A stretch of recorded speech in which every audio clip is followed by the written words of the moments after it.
دوستو، دعاؤں کی مزید ویڈیوز کے لیے ہمارے چینل اشرف علی خطہ کو ضرور سبسکرائب کریں، لائک کریں، شیئر کریں اور کمنٹ کریں۔ دوستو، آپ کے لائک اور سبسکرائب کرنے سے ہماری حوصلہ افزائی ہوتی ہے۔ تہہ دل سے آپ کے ورکنگ کمیٹی مجلس منتظمہ کا دیوبند میں بڑا جلسہ ہوا، بڑا پنڈال انہوں نے بنایا، ہال۔ مجھے بھی بلایا، میرے گھر کے بالکل برابر میں تھا۔ کہا کہ آؤ تم۔ میں نے کہا بہت اچھا، مجھ سے کہنے کہ بولو۔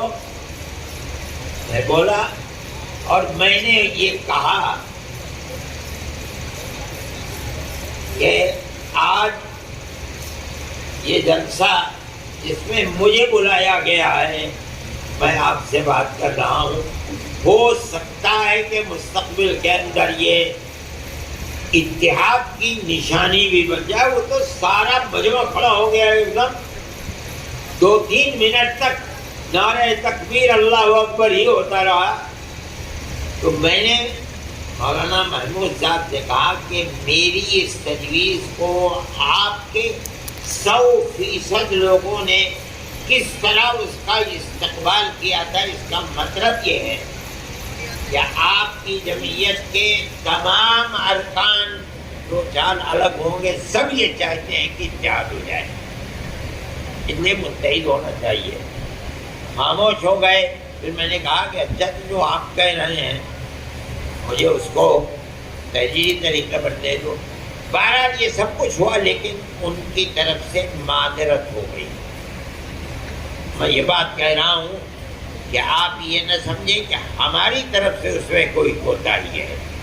ہم تو آخری عمر ہے ہماری، 82 سال ہماری عمر ہو گئی، خدا جانے کس دن دائیے حضرت غلب بھائی کہہ دیں، سمجھ میں نہیں آتا۔ بیٹھتے ہیں تو اٹھا نہیں جاتا، اٹھتے ہیں تو بیٹھنے میں پریشانی ہوتی ہے، چلنا پھرنا سب مصیبت بن گیا ہے۔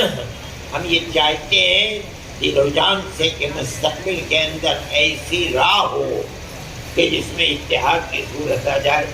ان کے سامنے کیا مشکلات ہیں، ہمیں یہ حق نہیں ہے کہ ہم مشکلات کے سلسلے میں ان سے پوچھیں، لیکن بہرحال بات یہ ہے کہ میرا دامن پاک ہے بالکل۔